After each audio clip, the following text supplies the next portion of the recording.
అధ్యాయము 9వ వచనము. మీరు మన ప్రభువైన యేసుక్రీస్తు కృపను ఎరుగుదురు కదా. ఆయన ధనవంతుడై ఉండియు మీరు తన దారిద్ర్యము వలన ధనవంతులు కావాలని మీ నిమిత్తము దరిద్రుడాయను. ఆమేన్. ఆమేన్. Amen amen. చదవబడినటువంటి వాగ్దానములు దేవుడు మరి మన జీవితంలో అనుదినము సఫలపరుస్తూ మనల్ని క్షేమపరిచి భద్రపరిచి కాచి కాపాడుతూ ఈ నూతన దినములో మనల్ని ప్రవేశపెట్టించిన విధానాన్ని బట్టి మొదటిగా దేవాది దేవునికి కృతజ్ఞతాస్తుతులు చెల్లించుకుంటూ నేటి దీవెనలతో మనందరినీ దీవించి ఆశీర్వదించి కాచి కాపాడునుగాక. Amen amen. రండి, ప్రశస్తమైనటువంటి సమయంలోకి వచ్చి ఉన్నాము. మన మధ్యలో గ్రేస్ మనోరంజని పాస్టమ్మ గారు ఉన్నారు. వాక్య సందేశాన్ని అందజేస్తారు. సిద్ధపడి శ్రద్ధ కలిగి విందాము. అమ్మా వందనాలండి. 6:10 వరకు మీకు సమయం ఉంటుంది. వాక్య సందేశాన్ని అందజేయవలసిందిగా ప్రేమపూర్వక ఆహ్వానము. ప్రభు పేరట ప్రభు నామానికి శ్రేష్టమైన ఉదయకాల సమయాన్ని మనందరికీ అనుగ్రహించిన గొప్ప దేవునికి వేలాది వేల స్తుతులు స్తోత్రాలు చెల్లిద్దాము. చేరువచ్చిన మీ అందరికీ ప్రభు పేరట శుభాభివందనాలు. అత్యున్నతమైన ఆశ్చర్యకరమైన మన ప్రభువును నిత్యము జ్ఞాపకంలో ఉంచుకొని మనము ఆరాధించవలసినటువంటి వారమై ఉంటుండగా మన మధ్య జాన్సన్ గారు ఉంటున్నారు. ఆరాధనలో నడిపినాక వాక్య సందేశంలోనికి వద్దాము. స్తోత్రం ప్రభు నాయనానికి వందనాలయ్యా.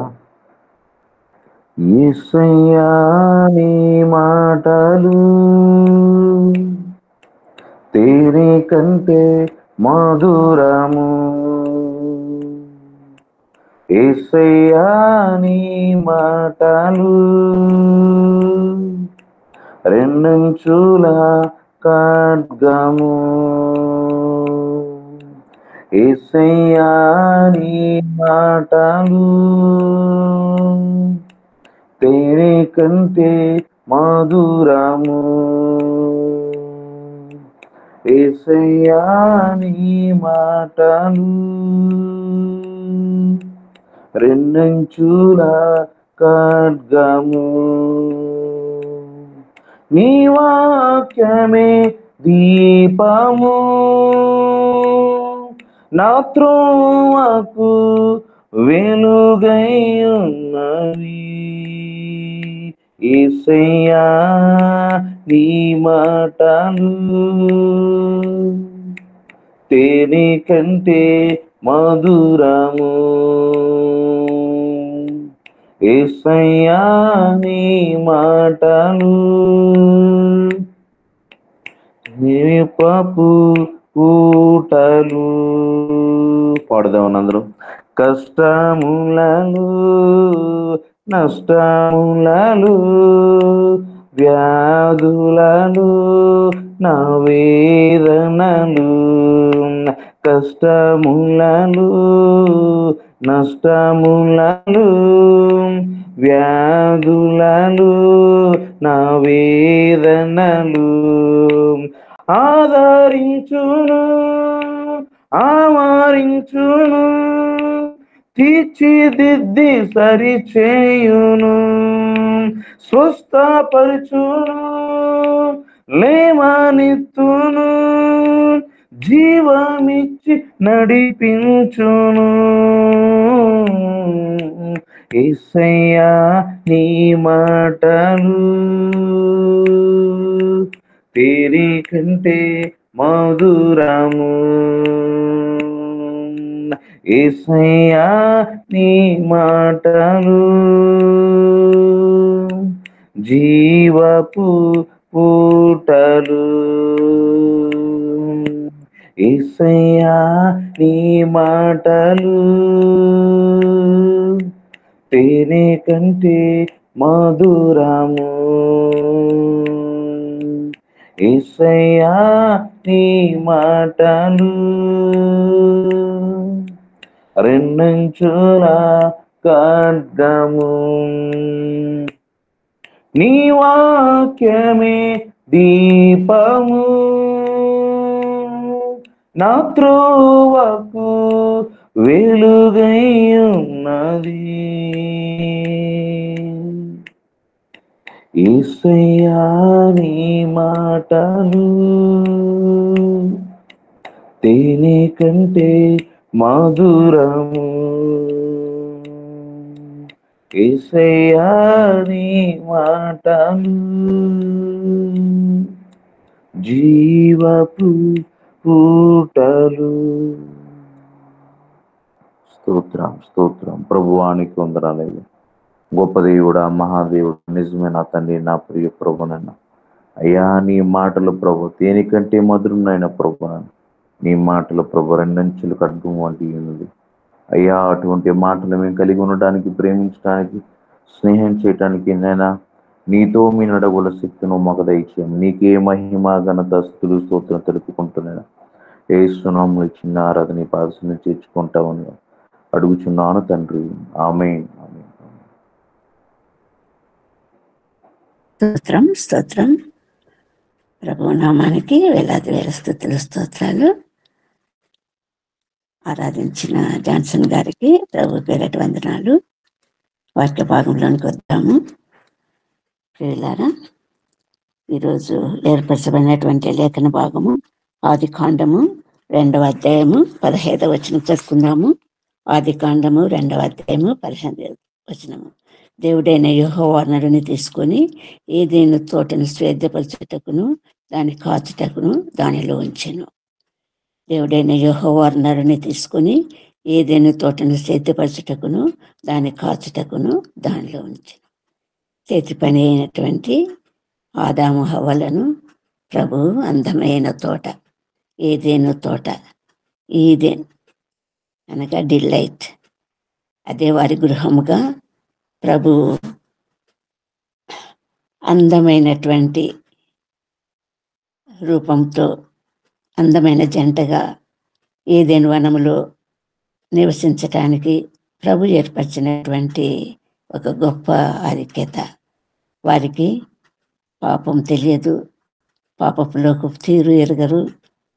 చల్లాపూట దేవునితో సంభాషణ, ఆయన పరిశుద్ధ స్వరం వింటూ ఆయనతో వాహాలి, షికారు, మరి గొప్ప ధన్యత పొందినటువంటి, గొప్ప ఆశీర్వాదం పొందినటువంటి స్థితిలోనికి నడిపించబడినటువంటి ఆదాము హవ్వలు ఆది దంపతులై ఉంటుండగా వారికి ప్రభు సెలవిచ్చింది ఏంటంటే, మొదట నరుని సృష్టించి ఆదామును సృష్టించి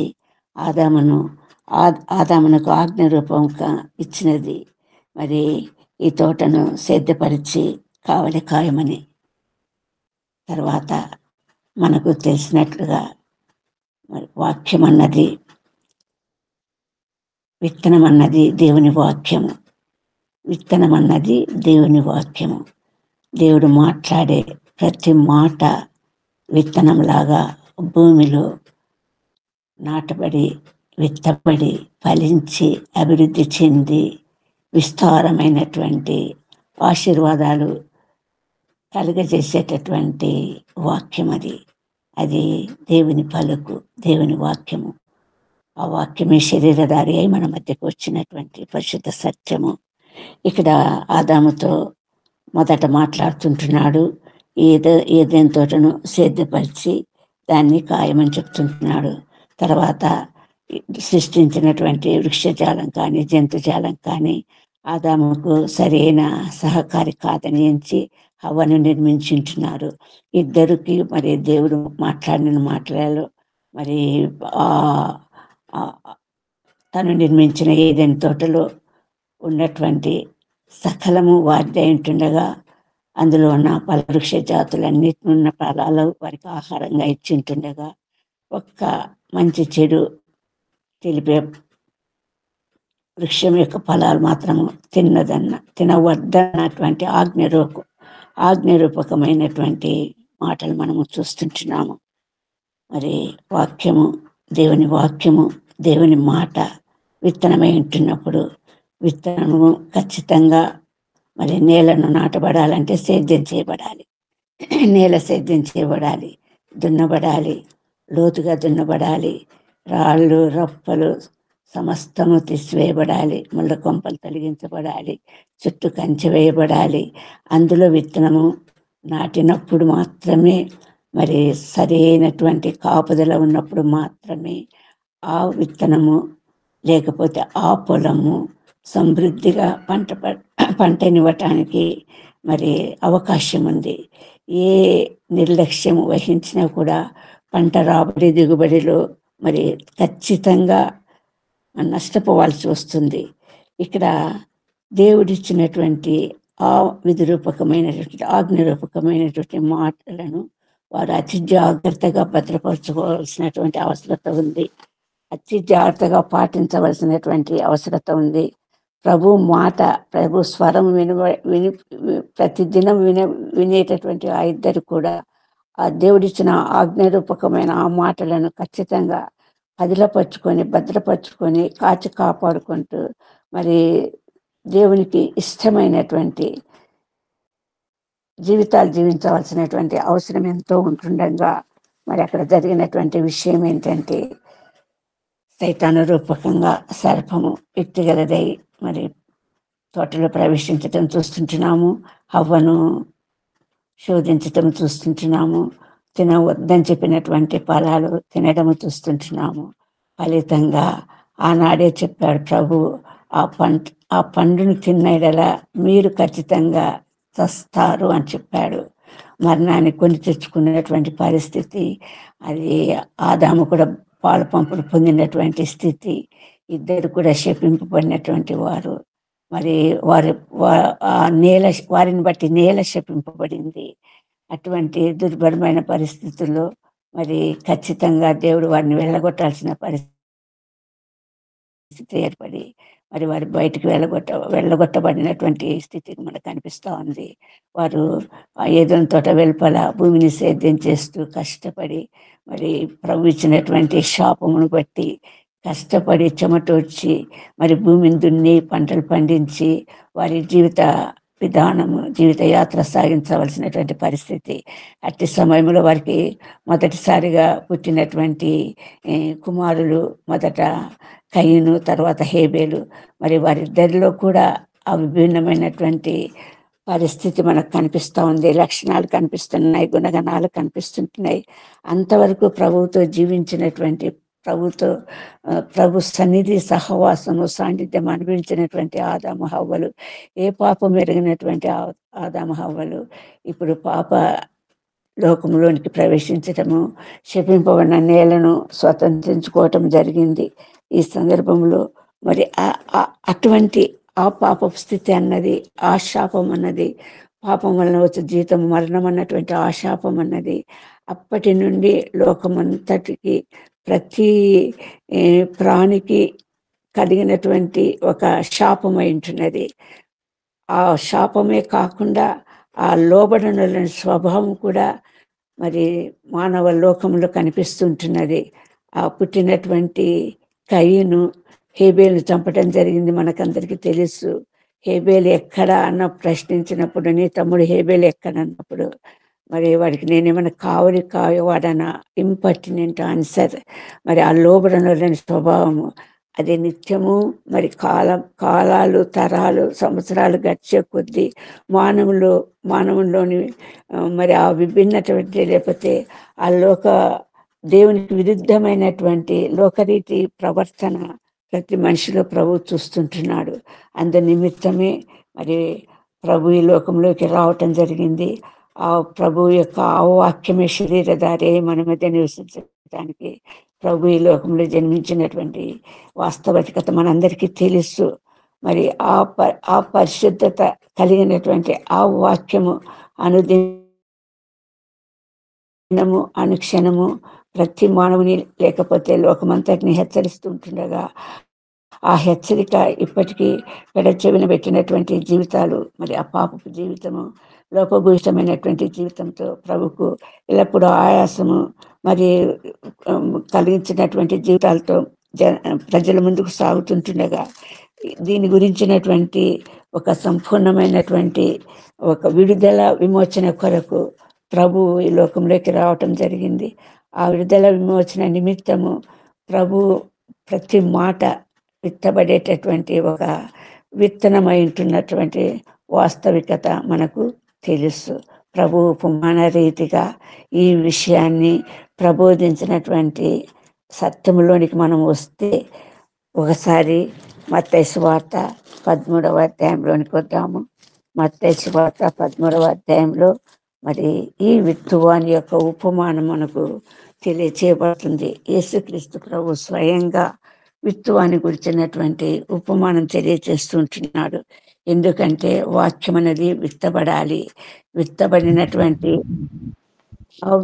వాక్యం అనేది ఫలించాలి, ఎదిగి ఫలించాలి. ఆ ఫలాలన్నటివి మరి లోకాన్నంతటికీ ఆహారం కావాలి, ఆశీర్వాదం కావాలి. ఆనాడే యోహాను ద్వారా ప్రభువు ఇచ్చినటువంటి హెచ్చరిక, ఇదిగో గొడ్డలి చెట్టు వేరున ఉంచబడింది, మారు మనసు పొందండి, ఫలించండి, ఫలించని ప్రతి చెట్టు నరకబడి అగ్నిలో వేయబడుతుంది అన్నటువంటి ఒక ప్రకటన విడుదల చేసి ఉంటున్నాడు యోహాను ద్వారా, బాప్తిస్మం ఇచ్చే యోహాను ద్వారా. మరి అటువంటి ప్రభు అనుక్షణము అనునిత్యము తన జీవితంలో, భూమి మీద బ్రతికిన జీవిత కాలంలో మరి వాక్యరీతిగా అనేక మాటలు ప్రభు మాట్లాడుతూ వచ్చాడు, హెచ్చరిస్తూ వచ్చాడు, పరిశుద్ధ సత్యాలు వెలువరుస్తూ వచ్చాడు, రాబో సంగతులను గురించి మాట్లాడుతూ వచ్చాడు. ఆ మాటలు అన్నటివి మరి అనేకులలో ఫలించినటువంటి పరిస్థితి, విననటువంటి పరిస్థితి, వినని చెవులు కలిగినటువంటి జనాంగము, లోబడనలని జనాంగాన్ని ప్రభు చూస్తుంటున్నాడు. అందుకోసము ఇక్కడ ఒక మనకు ఉపమాన రీతిగా ప్రభు మాట్లాడుతుంటున్నాడు. ఆయన 13వ అధ్యాయం చూస్తామండి. ఈ 13వ అధ్యాయంలో ప్రభు ధ్వనికి కూర్చొని జనులందరూ నిల్చుంటుండగా వారితో చెప్తున్నటువంటి సంగతులలో ఉపమానముగా చెప్తున్నటువంటి సంగతి ఇదో చూడండి. ఇదిగో విత్తువాడు విత్తుటకు బయలు వెళ్ళాను. విత్తువాడు విత్తుటకు బయలుదేరాను. ఎవడు ఈ విత్తువాడు? విత్తాలంటే విత్తనాలు కావాలి. విత్తనాలు కలిగిన వాడే విత్తగలుగుతాడు. మరి ఈ విత్తువాడు ఎవరిని గురించి ప్రభు మాట్లాడుతున్నాడు? విత్తువాడు విత్తనములు విత్తటానికి బయలు వెళ్ళాను. మరి ఈ విత్తనాలు ఎక్కడి నుండి వచ్చాయి? ఈ విత్తనానికి విత్తనాలు ఎక్కడి నుండి వచ్చాయి? ఎటువంటి విత్తనాలు నాటబడ్డాయి అన్నటువంటి వాస్తవికత మనము గ్రహించాలంటే మనం ఒకసారి యెషయా గ్రంథము 55వ అధ్యాయంలోనికి వద్దామండి. యెషయా గ్రంథము 55వ అధ్యాయంలో మరి ఇక్కడ ప్రభువు మాట్లాడుతుంటున్నది ఆహారం గురించి మాట్లాడుతున్నటువంటి వాస్తవికత మనకు తెలుస్తుంది. మరి ఆహారం అన్నది ఏంటి అన్నప్పుడు మనము వాక్య భాగంలో చెవి ఎరిగి నా యొద్దకు రండి, మీరు వినేలా మీరు బ్రతుకుదురు, నేను మీతో నిత్య నిబంధన చేస్తాను 3వ వచనంలో రాయబడింది. మరి ప్రాణము సారమైనటువంటి ప్రాణం జీవించాలంటే, సుఖంగా జీవించాలంటే సారమైనటువంటి ఆహారము అవసరమై ఉంటుండగా ఆ సారమైనటువంటి ఆహారం పొందటానికి ప్రభు సెలవిస్తున్నటువంటి మాట ఏంటంటే, చెవి ఎద్ది నా యొద్దకు రండి, నా మాట వినండి, వినేలా మీరు బ్రతుకుతారు, మీకు సమృద్ధి అయిన ఆహారం దొరుకుతుంది, ఆహారం మనం పోషిస్తుంది అన్నటువంటి వాస్తవికతను ఇక్కడ తెలియపరుస్తూ, మరి ఆ మాటలే లేకపోతే దేవుని వాక్యమే, దేవుని యొక్క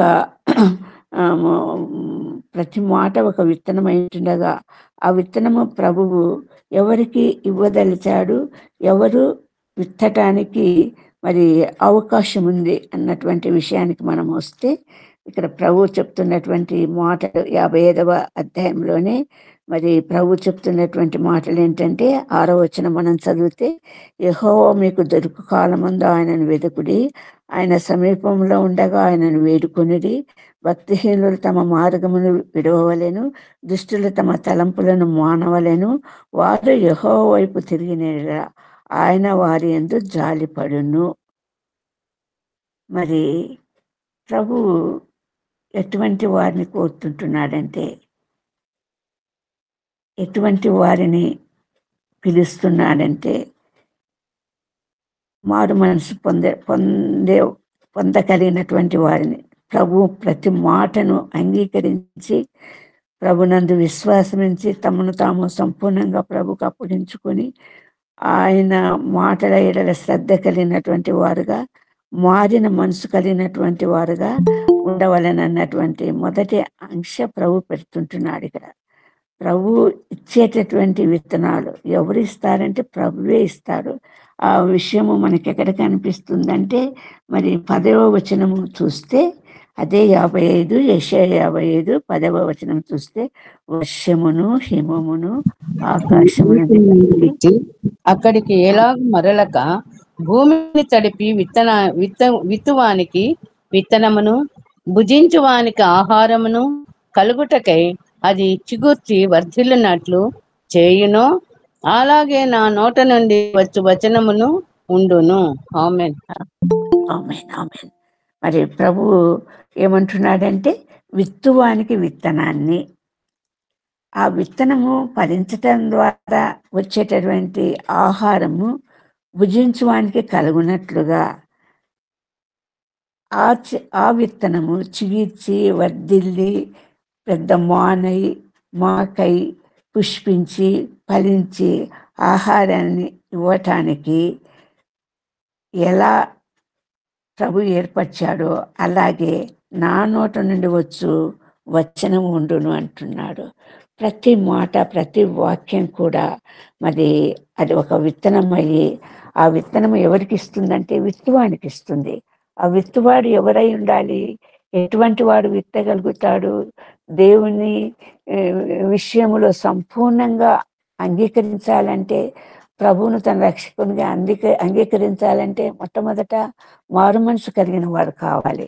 మారు మనసు కలిగిన వాడు కావాలి అంటే, ఆ విత్తనం విత్తబడాలంటే ఆ మారు మనసు పొందబోయే వ్యక్తి యొక్క హృదయం అనేటటువంటి ఆ పొలము లేకపోతే ఆ స్థలము లేకపోతే ఆ మనిషి దున్నబడాలి, పరిపూర్ణంగా దున్నబడాలి, లోతుగా దున్నబడాలి. ఆ దున్నబడినటువంటి అందులో ఉన్నటువంటి రాళ్ళు మొదలైనటువన్నీ వేయబడాలి. మరి ముళ్ళకంపలు తొలగించబడాలి. మరి ఆ చుట్టూ కంచె వేయబడాలి. అక్కడ అది రహదారి కాకూడదు, మనుషులు నడిచే దారి కాకూడదు. సంపూర్ణమైనటువంటి శ్రద్ధతో కూడినటువంటి ఆ పొలమును మరి ఏర్పరచుకున్నప్పుడు మాత్రమే మరి ఆ విత్తువాడు విత్తనం వేయటానికి సిద్ధపడతాడు. అందుకు తగ్గట్టు చదును కావాలి. హిమము అంటున్నాడు, వర్షం అంటున్నాడు. ఆ తడపాలి, నేలను తడపాలి. ప్రభు మొట్టమొదట నరుని సృష్టించినప్పుడు నేల నుండి ఆవిరిని కలగచేసి ఆ నేల మట్టిని తడిపి తర్వాతనే ఆదామును సృష్టించాడు. ఇక్కడ కూడా ఆ నేల మట్టి నుండి తీయబడినటువంటి ఆ నరుడు ఒక విత్తువానిగా మారటానికి ప్రభువు ఏర్పరుస్తున్నటువంటి ప్రక్రియ ఏంటంటే సేద్యం అన్నది. ఆ సేద్యం అన్నది ఎట్లా జరుగుతుందంటే, ఈ మార్గాల గుండా వెళ్తే మాత్రమే ఆ సేద్యం అన్నది పరిపూర్ణం అవుతుంది. మరి రాళ్ళున్నా ముళ్ళ కంపలున్నా రాబడి తగ్గిపోతుంది. పరిపూర్ణమైన పంట చేతికి రాదు. ఆ మొక్కలు పరిపూర్ణంగా ఎదగలేవు. ఇవన్నీ కూడా కలగబోయే నష్టాలు. అందుకోసమని విత్తువాడు ఎప్పుడు కూడా ఏం చేయాలంటే, నేలను గురించినటువంటి పరిపూర్ణమైన జాగ్రత్త వహించాలి. నేలను మెత్తగా దున్నాలి. అప్పుడు మాత్రమే ఆ లోపల ఉన్నటువంటి మరి ఖనిజాలు లవణాలు మరి సమృద్ధిగా విత్తబడేటటువంటి ఆ విత్తనానికి అంది అది చక్కగా మొలకెత్తి చిగురించి ఏపుగా పెరిగి మొక్కయి మరి చెట్టు అయ్యి పుష్పించి ఫలించగలుగుతుంది. అటువంటి స్థితిలోనికి విత్తువాని యొక్క హృదయము అన్నది ప్రభు యొక్క వాక్యం అంగీకరించి తను తాను నలగగొట్టుకొని తను తాను ప్రభువుకు సంపూర్ణంగా అప్పగించుకొని అంగీకారంగమైనటువంటి యోగ్యమైనటువంటి ఆయాసం కలగచేయనటువంటి జీవితంతో ప్రభువును అంగీకరించినటువంటి జీవితాన్ని ప్రభు విత్తువానిగా ఎంచుకుంటాడు. అటువంటి వాడి యొక్క ఆ హృదయంలో ఆ ప్రతి మాట విత్తబడాలంటే అది సంపూర్ణంగా మార్చబడినటువంటి హృదయం కావాలి. అటువంటి హృదయం కలిగిన వాడు మాత్రమే మరి యొక్క దేవుని వాక్యం చేత సమృద్ధిగా పోషింపబడి నీ నోరు చెరువు దాన్ని బాగా నింపదను. ఎప్పుడైతే దేవునితో సన్నిహిత సంబంధము, సంపూర్ణమైన సంబంధం కలిగి ఉంటాడో అటువంటి వారు సంపూర్ణంగా ప్రభు యొక్క స్థితిలో ఎదగగలుగుతారు. ప్రభు యొక్క వాక్యం చేత బలపరచబడతారు. అది సంపూర్ణమైన ఆహారం కాగా పోషింపబడతారు. ఆ పోషింపబడినటువంటి వారు సమృద్ధిగా ఫలిస్తారు. ఆ ఫలించినటువంటి వారి నుండి విత్తనాలు వస్తాయి. ఆ ఫలించిన చెట్టు నుండి మాత్రమే, ఫలాల నుండి మాత్రమే విత్తనాలు వస్తాయి. ఆ విత్తనాలు తిరిగి విత్తబడటానికి ప్రయోజనకరం అవుతాయి. అది విస్తరించాలి. దేవుడి యొక్క ఆజ్ఞ, దేవుని యొక్క ఉద్దేశము, నరుని సృష్టించేటప్పుడే దేవుడి యొక్క ఉద్దేశం ఏంటంటే విస్తారంగా ఫలించాలని, భూమిని నిండించి ఫలించాలని.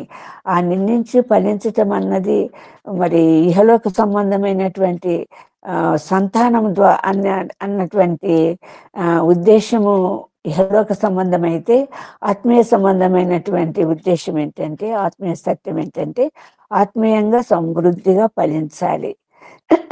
ఆ ఫలించినటువంటి అతని నుండి మరి అనేకులు ఆహారంగా, మరి ఒక మార్గదర్శకమైనటువంటి జీవితం ద్వారా అనేకులకు ఆహారం కావాలి. ఎప్పుడైతే ప్రభు శిలువ మరణం నొందాడో అప్పుడు ఆయన శరీరము మరి ప్రతి పాపికి విడుదల నొందటానికి, మరి విడుదల నొందినాక అది సమృద్ధిగా ఆహారంగా పోషింపబడేటటువంటి ఒక గొప్ప స్థితిని ప్రభు ఏర్పరిచినటువంటి వాస్తవికత మనకందరికీ తెలుసు. కాబట్టి విత్తువాడు విత్తనానికి బయలుదేరాడంటే ఎవరు బయలుదేరాడు, ఎటువంటి విత్తనాలు విత్తటానికి బయలుదేరాడంటే అది సమృద్ధికరమైన, ఆశీర్వాదకరమైన ఫలాలనిచ్చేటటువంటి ఆ వాక్యం విత్తటానికి బయలుదేరాలి అన్నటువంటి వాస్తవికత. వాక్యం వెదజల్లాలి. వెదజల్లబడినటువంటి వాక్యము అనేకులలో అభివృద్ధి కలిగించాలి, మార్పు కలిగించాలి, పెరుగుదల కలిగించాలి, విస్తారంగా పండించాలి. వారి నుండి తిరిగి ఫలాలు రావాలి. ఆ ఫలాల నుండి తిరిగి విత్తనాలు రావాలి. తిరిగి ఆ విత్తనాలు తిరిగి వెదజల్లబడాలి, విత్తబడాలి. మరి అవి ఫలించినాక కోయబడాలి.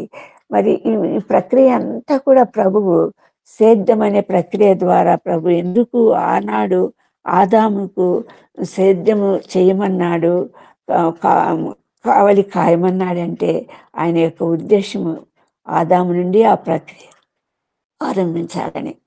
ఆదాముకు దేవుడు సెలవిచ్చిన ప్రతి మాట కూడా ఆదాము ద్వారా లోకమంతటికి దేవునికి ఇష్టమైనదేంటి? దేవునికి లోబడటము, దేవుని వాక్యం అంగీకరించటము, ఆయన నడిపించిన మార్గంలో నడచటము, ఆయన పరిశుద్ధ స్వరం వినపడటము, మాట్లాడుతుంటే వినగలిగినటువంటి చెవులు ఉండటము. ఇది ఆనాడు ఆదాము ద్వారా ప్రవేశపెట్టినటువంటి ఒక జీవం కలిగిన మార్గము. కాకపోతే దాన్ని నిలబెట్టుకోలేనటువంటి ఆదాము ఆజ్ఞాతిక్రమం వలన ఆ పాపంలో ప్రవేశించి ఆ పాపం ద్వారా మరణానికి సంపాదించి, ఆ మరణం అన్నది లోకమంతటికి, ప్రాణమన్న ప్రతి ప్రాణికి ఆ మరణం అన్నది విస్తరింప చేయటం అన్నది ఒక శాపంగా పరిగణించబడింది. మరి ఆ శాపం విడుదల కావాలి అంటే, ఆ శాపం నుండి విడుదల కావాలి అంటే ప్రభువు ఎన్నుకున్నటువంటి మార్గము తన యొక్క జీవితాన్ని పణంగా పెట్టి ఆ జీవితం ద్వారా అనేకులకు రక్షణ మార్గం చూపించినటువంటి విషయంగా మనం చూస్తుంటున్నాము. కాబట్టి ఇక్కడ ఈ 55వ అధ్యాయములో మరి దేవుడు ఏం సెలవిస్తుంటున్నాడంటే, వర్షమును హిమమును ఆకాశం నుండి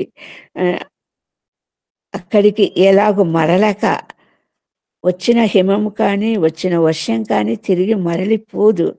అది ఏమవుతుంది? మరి భూమిని ఖచ్చితంగా చేరుతుంది. చేరినటువంటి ఆ వర్షము హిమము ఏం చేస్తుంది? భూమిని తడుపుతుంది. భూమిని తడిపితేనే విత్తువానికి విత్తనాన్ని మరి భూమిలో నాటడానికి అవకాశము. ఎండిన నేలలో ఎట్టి పరిస్థితుల్లోనూ విత్తనము నాటబడదు. అందుకే మరి ప్రతి రైతు ఆశగా ఆసక్తిగా వర్షం కోసం ఎదురు చూసేది ఎందుకు అంటే మరి ఆ భూమి తడిపితే తప్ప మరి విత్తనం మొలకెత్తే పరిస్థితి ఉండదు. ఆ వాస్తవికత ఆత్మీయంగా ప్రభు ఇక్కడ సెలవు చేస్తుంటున్నాడు. ఆయన నోటి నుండి వచ్చే మాట ఎలా ఉంటుందంట, ఆ పైనుండి వచ్చే ఒక హిమములాగా మంచులాగా ప్రతి మొక్కను, లేకపోతే మొక్కలు ఎదిగేటంత వరకు కూడా ఆ కురిసే వర్షం రాకపోయినా మంచు కురిసినా కూడా ఆ మంచు వాటికి ఆహారం అయ్యేటటువంటి భూమిని తడిపేటటువంటి పరిస్థితి. అటువంటి శ్రేష్టమైనటువంటి విషయాన్ని ప్రభు ఇక్కడ తెలియజేస్తూ ఉంటున్నాడు. అలాగే మనము ఈ యెషయా గ్రంథము 45వ అధ్యాయము 22వ వచనం కూడా ఒకసారి చూస్తే అదే విషయం స్పష్టమవుతుంది. చూడండి, యెషయా గ్రంథము 45.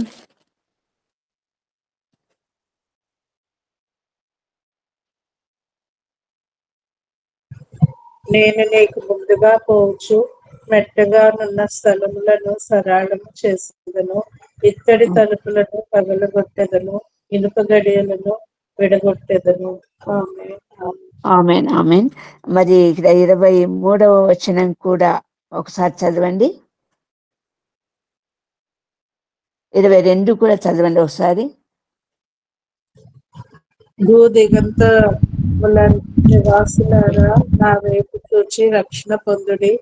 దేవుడును నేనే, మరి ఏ దేవుడునూ లేడు. నా ఎదుట ప్రతి మోకాలు వంగుననియు ప్రతి నాలుకయు నా తోడని ప్రమాణము చేయుననియు నేను నా పేరట ప్రమాణము చేసి ఉన్నాను. నీతిగల నా నోటి మాట బయలుదేరి ఉన్నది, అది వ్యర్థము కానేరదు. ప్రభు నీతిమంతుడు. ఆ నీతిమంతుని నోట నుండి వచ్చు ప్రతి మాట నీతిగల మాట. ఆ నీతిగల మాటను అంగీకరించిన ప్రభువును విశ్వసించిన ప్రతి వాడు నీతిమంతుడు అవుతాడు. ఆ నీతిమంతుడు అనేవాడు ప్రభు ఎలాగా తన నోట నుండి వచ్చు వచనము లేకపోతే వాక్యము లేక పలుకు నిరర్థం కాదు, అలాగా ప్రభువును నమ్మిన ప్రతివాడు నీతిమంతుడైంది ఆయన మాటలను విస్తారంగా విత్తటం వలన ప్రభువు కలగచేసే ఆ రక్షణను పొందగటానికి మరి ప్రభు వాడుకునేటటువంటి ఒక సాధనమైంటున్నాడు మనిషి. అందుకే మరి మత్తయి సువార్తలో మనకు తెలియజేయబడిన 13వ అధ్యాయంలో చేయబడిన వాస్తవికత, విత్తటానికి బయలుదేరితే మరి వెదజల్లుతున్నటువంటి విత్తనాలు దారి పక్కన పడ్డాయి, ముళ్ళ పొదలలో పడ్డాయి, రాతి నీళ్ళలో పడ్డాయి, కొన్ని మాత్రమే మంచి నీళ్ళలో మెత్తని నీళ్ళలో పడ్డాయి అన్నటువంటి ఒక ఉపమానం 13వ అధ్యాయంలో మనం చదువుకున్న వాక్య భాగంలో ఉంది. అంటే మరి ఆ విత్తనాలు చల్లటానికి బయలుదేరినటువంటి విత్తువాడు విస్తారంగా వెదజల్లుతూ విత్తనాలను, దేవుని యొక్క మాటలను వెదజల్లుతూ దేవుని గురించిన వర్తమానం, దేవుని గురించిన సువార్త, దేవుని గురించిన పరిశుద్ధ సత్యాలను బయలుపరుస్తూ వెళ్తూ ఉన్నప్పటికీ ఆ వెదజల్లేటటువంటి ఆ వాక్యం అనేది, ఆ విత్తనము మరి ఏ ప్రదేశంలోనైనా పడవచ్చు, అంగీకరింపబడలేనటువంటి స్థితిలో ఉన్నటువంటి ప్రదేశంలో పడవచ్చు. అటువంటి స్థితిలో ఉన్నప్పుడు అవి ఫలించవు, కానీ వెదజల్లుతూనే వెళ్ళాలి. ప్రభు చెప్తున్నటువంటి ఉపమానం అది. నువ్వు వెదజల్లుతూ ఉన్నప్పుడు అవి ఏ నేలలో పడితే ముళ్ళ పొదలలో పడితే అవి మొలిచినా కూడా అణగదొక్కబడతాయి. ఈ లోక సంబంధమైనటువంటి ప్రతి విధమైనటువంటి దౌర్భాగ్య స్థితి, మరి భయంకరమైనటువంటి పాప స్థితి, ఆ పాప ఇచ్చల నుండి కలిగేటటువంటి దురాలోచనలు ఇవన్నీ కూడా ఏం చేస్తాయంటే దేవుని వాక్యము, విత్తబడినటువంటి దేవుని వాక్యము మరి ఆ హృదయంలో ఫలించకుండా చేసేటటువంటి అవకాశం. అలాగే రాతి నేల మొక్క పెరగాలంటే వేరు పెరగాలి. ఆ వేరు భాగము పెరిగితే తప్ప మొక్క పైకి ఎదగలేదు. కానీ రాతి నేల పడినప్పుడు అటువంటి అవకాశాన్ని కోల్పోతుంది. ఏమంటున్నాడంటే దారి పక్కన పడవచ్చు, పడినప్పుడు పక్షులు ఎత్తుకుపోతాయి, సైతాన్ ఎత్తుకుపోతుంది, శోధింపు పడతారు, దాని యొక్క ఫలితం అవి అనుభవించలేదు అన్నటువంటి వాస్తవికతను ప్రభు ఇక్కడ తెలియజేస్తుంటున్నాడు. కాకపోతే ఖచ్చితంగా వాక్యం వెదజల్లబడాలి, ఆ వాక్యం అనే విత్తనం వెదజల్లబడాలి. విత్తువాడు వాక్యం విత్తుతూనే వెళ్ళాలి. ఇంకొక మాట అంటున్నాడు ఇక్కడ ప్రభు, ఇర్మియా గ్రంథము 4వ అధ్యాయం 3వ వచనంలో ఏమంటున్నాడంటే, మీరు ముళ్ళ పొదల మధ్య విత్తనాలు చల్లకుండా ఎన్నడూ దున్నని బీడు భూములను దున్నండి అంటున్నాడు. ఆ బీడు భూములు నోచుకోనటువంటి బీడు భూములు, విత్తనాలు పండించటానికి విత్తనటువంటి ఎట్టి పరిస్థితుల్లోనూ అందులో విత్తబడనేటువంటి దీనస్థితి దైన్యస్థితి ఉన్నటువంటి ఆ బీడు భూములు, ఫలించలేకపోయినటువంటి బీడు భూములు, మొలకెత్తనటువంటి బీడు భూములను దున్నండి. ఆ దున్నినప్పుడు మాత్రమే, ఆ చదును చేసినప్పుడు మాత్రమే, మెత్తగా మార్చినప్పుడు మాత్రమే అందులో ఉన్న సమస్తమైనటువంటి ఆశీర్వాదకరమైనటువంటి మొక్క ఎదగటానికి ఫలించటానికి పనికి వచ్చేటటువంటి సంపూర్ణమైనటువంటి ఆహారం భూమి నుండి మొక్కకు లభించి విస్తారంగా పెరుగుతుంది అన్నటువంటి వాస్తవికతను ప్రభు బయలుదేరి చూస్తుంటున్నాడు. అందుకే ప్రభు అంటున్నాడు, మరి ప్రభు శిలువ కార్యం జరిగించినాక తిరిగి ఆరోహణమై వెళ్ళేటప్పుడు మరి సర్వలోకానికి వెళ్ళి సర్వ సృష్టికి సువార్త ప్రకటించండి అన్నటువంటి వాస్తవికతను మరి తెలియజేసింది. ఇందుకే సువార్త ప్రకటించడం అంటే విస్తారంగా ఆ విత్తనాలు చల్లబడాలని, ఆ వాక్యం అనే విత్తనాలు మరి మొలకెత్తాలని, అందరి హృదయాలలో మొలకెత్తాలని, ఆ బీడు భూములను ఫలింపచేసే భూములుగా మార్చబడాలని ప్రభు యొక్క చిత్తమైంటున్నది, ఆయన సంకల్పమైంటున్నది. ఆ సంకల్పము వలన ఆ ప్రభు కలిగించే ఆ సంకల్పం అన్నది ప్రతి మనిషిలో ఒక బలం కలిగించాలి. దేవుని వలన ఆ బలము పొందినటువంటి ఆ మనుషులు మరి దేవుని నిమిత్తము ముందుకు సాగాల్సినటువంటి అవసరం ఎంతైంది. ఇంకా ఇక్కడ ఒక పరిశుద్ధ సత్యం, ఇంకొకటి అతి శ్రేష్టమైనటువంటి పరిశుద్ధ సత్యం ఒకసారి చూద్దాము. కొలస్సీ పత్రిక 2వ అధ్యాయము 6వ వచనం మనం ఒకసారి చూస్తే, కొలస్సీ పత్రిక 2వ అధ్యాయము 6వ వచనం ఏమంటున్నాడు చూడండి ప్రభు. కావున మీరు ప్రభు అయిన క్రీస్తు యేసును అంగీకరించిన విధముగా ఆయన యందు వేరుపారిన వారై ఇంటి వలె కట్టబడుచు, మీరు నేర్చుకొనిన ప్రకారముగా విశ్వాసమందు స్థిరపరచబడుచు, కృతజ్ఞతాస్తుతులు చెల్లించుటయందు విస్తరించుచు ఆయన యందుండి నడుచుకొనుడి. ఆమేన్. పౌలు ద్వారా మాట్లాడుతుంటున్నాడు. పౌలు ద్వారా తెలియజేస్తున్నటువంటి సత్యం ఏంటంటే, మరి ప్రతివాడు క్రీస్తుని అంగీకరించిన ప్రతివాడు కూడా ఆయన యందు వేరుపారిన వారై ఆ వేరుపారటం వల్ల ఏమొస్తుంది అంటున్నాడు ప్రభువు. విశ్వాసమందు స్థిరపడిన వారవుతారు. ఆ స్థిరపడినటువంటి ఆ ప్రతివాడు కృతజ్ఞతాస్తుతులు చెల్లించుచు, ఆయన యందు విస్తరించుచు, ఆయన యందుండి నడుచుకునే వారవుతారు. ఈ వేరన్నది భూమిలోనికి పోయే కొద్దీ లోపలికి ఎంత చుచ్చుకొని పోతే ఆ చెట్టుకు అంత స్థిరత్వం కలుగుతుంది. అంతేకాదు, వేరు లోపలికి పోయే కొద్దీ వృక్షము పైకి ఎదిగి ఫలిస్తుంది, పైకి పెరుగుతూనే ఉంటుంది, విస్తరిస్తూనే ఉంటుంది.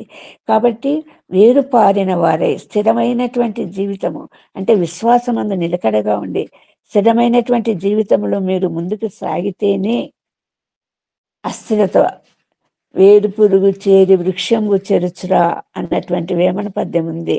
ఒక్క వేరు పురుగు చేరిందంటే వేరంతా కొట్టేస్తుంది. అంత పెద్ద చెట్టు కానీ సంవత్సరాల కొలది జీవించే శక్తి ఒక్క వృక్షాలకు మాత్రమే ఉంది.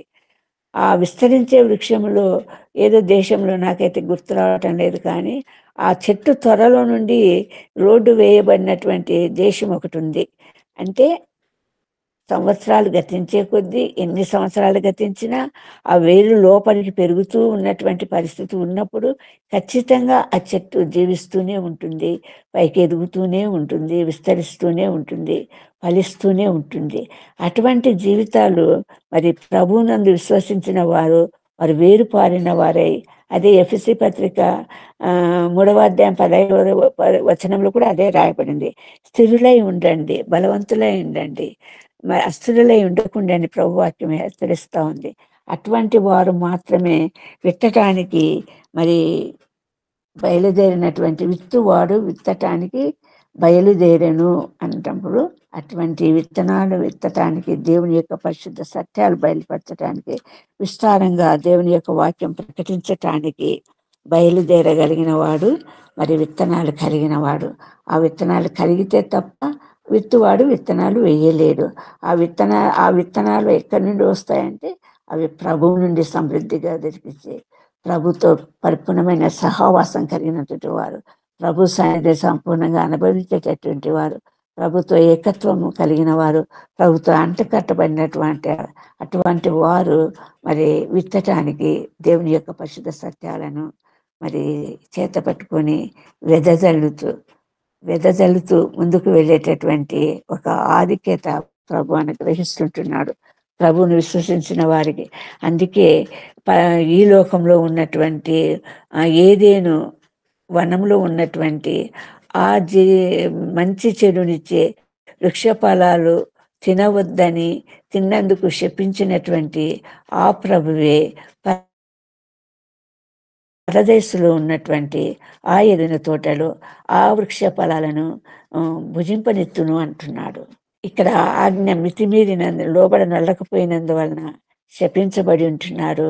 మరి అక్కడ ప్రభువు వారికి అదే ఫలాలను భుజింపనిస్తానంటున్నాడు. పరదేశంలో ఉన్నటువంటి ఆ ఫలాలను భుజింపనిస్తానంటున్నాడు. ఎందువలన ఆ ఆధిక్యత పొందటం జరిగిందంటే ప్రభునందు వారు విస్తారంగా మరి దేవుని వాక్యం అనేటటువంటి విత్తనాలను చేతబట్టుకొని ప్రభు వర్తమానం ప్రకటించే వారి పాదాలు పర్వతముల మీద ఎంతో సుందరములై ఉన్నాయంట.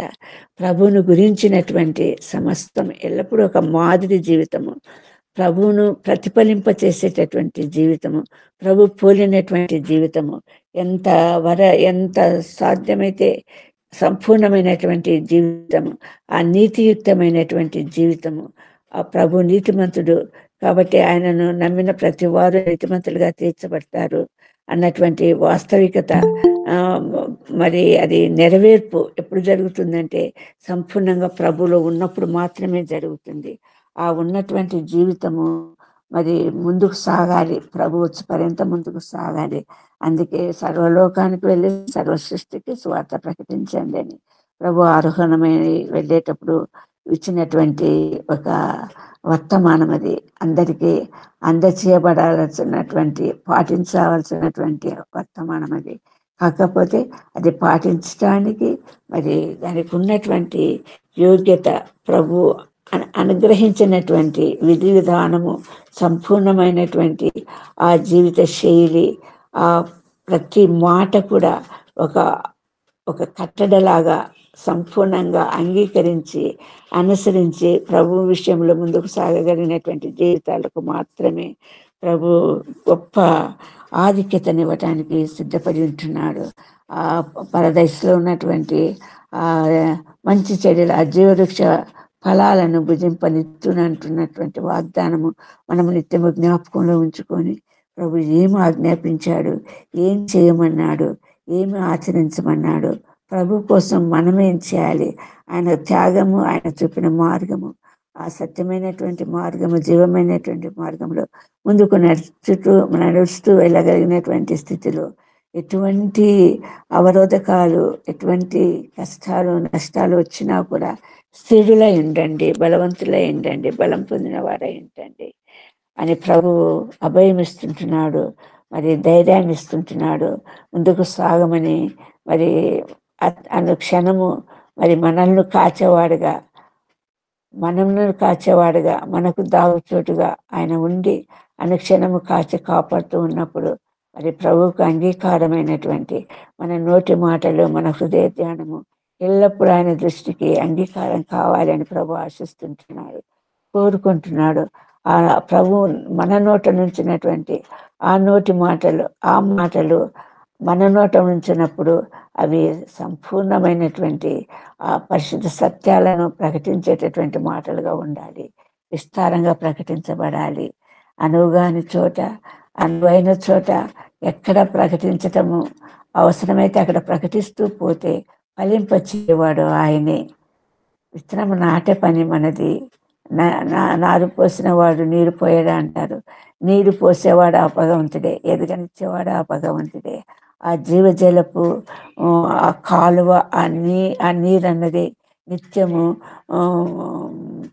ఏదేను తోటకు ఆ నది అన్నది 4 పాయలుగా చీలి ఎలా తడుపుతూ వచ్చిందో, మరి దుష్టుల ఆలోచనగా నడవక, పాపుల మార్గమును నిలవక, ప్రభు యొక్క ధర్మశాస్త్రం ఆనందించుతూ దివారాత్రిని దాన్ని ధ్యానించేవాడు ధన్యుడు. ఎలా ధన్యుడు అంటే అతడు నీటి కాలువల యోరను నాటబడినది, ఆకు వాడక తన కాలు ముందు ఫలమిచ్చే చెట్టు వలె ఉండును.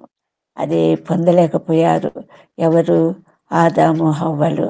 వారు నీటి కాలువల యోరను నాటబడిన చెట్టులాగా దేవుడు ఏదైనా తోట నిర్మించి వాళ్ళకి ఇస్తే వారు పొందలేక లోకానికి పాపాన్ని ప్రవేశింపచేసినటువంటి ఆ స్థితి మరి లోకమంతటా విస్తరించినటువంటి ఆ స్థితిలోకి నడిపించబడగా ప్రభు ప్రేమించినటువంటి ప్రభు తన అద్వితీయ కుమారుడైన యేసుక్రీస్తు ప్రభువును మన మధ్యకు పంపడం ద్వారా విస్తారమైనటువంటి ఆ గొప్ప రక్షణ, నిరీక్షణ, రక్షణ సమృద్ధిగా మనకు కలిగినటువంటి ధన్యత ప్రభు మనకు అనుగ్రహించుంటున్నాడు. ఎందుకంటే ఆయన ఎంతో ప్రేమిస్తూ ఉంటున్నాడు. ఆ ప్రేమను గుర్తెరగా ఆయన ఆజ్ఞకు లోబడినోళ్ళని స్వభావంతో అటువంటి శ్రమను కొని తెచ్చుకున్నటువంటి పరిస్థితిని తప్పించబడాలని దేవుడు ఆశిస్తూ ఏర్పరచబడినటువంటి ఆ మార్గంలో ముందుకు సాగటానికి మరి ప్రభు మనందరిలా తన కృపను చూపును కాక. దేవుడు ఇటువంటి వాక్యం జీవించి ఆశీర్వదించును కాక. ఆమేన్. ఆమేన్. ఆమేన్. ఆమేన్.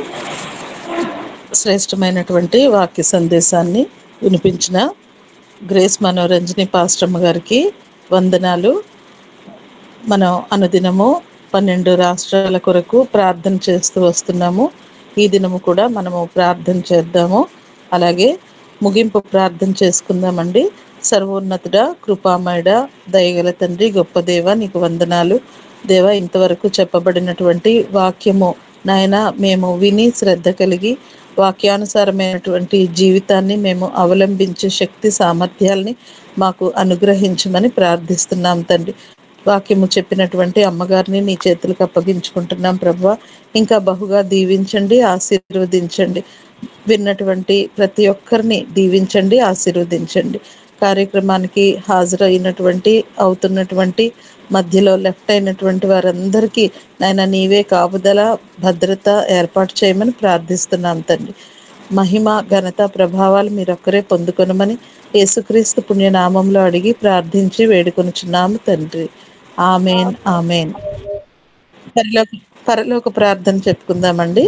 పరలోకమందున్న మా తండ్రి, నీ నామము పరిశుద్ధపరచబడును,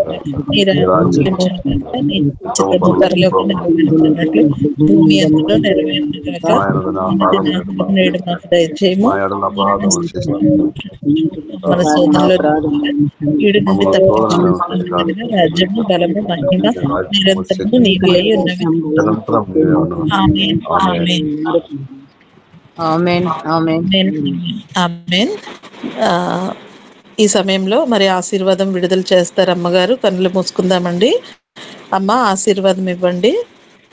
మన తండ్రి అయిన దేవుని ప్రేమ, ప్రభు అయిన యేసుక్రీస్తు కృప, పరిశుద్ధాత్మ యొక్క అన్యోన్య సహవాసము ఇప్పుడు ఎల్లప్పుడూ సదాకాలము ఈ మీట్లో చేరిన ప్రతి వారికి, వారి కుటుంబాలకు, సకల పరిశుద్ధులకు తోడైండును గాక. ఆమేన్. ఆమేన్. ఆమేన్. చాలా చాలా వందనాలమ్మా. అందరికీ వందనాలండి. కూడి వచ్చిన ప్రతి ఒక్కరికి పేరు పేరున వందనాలు.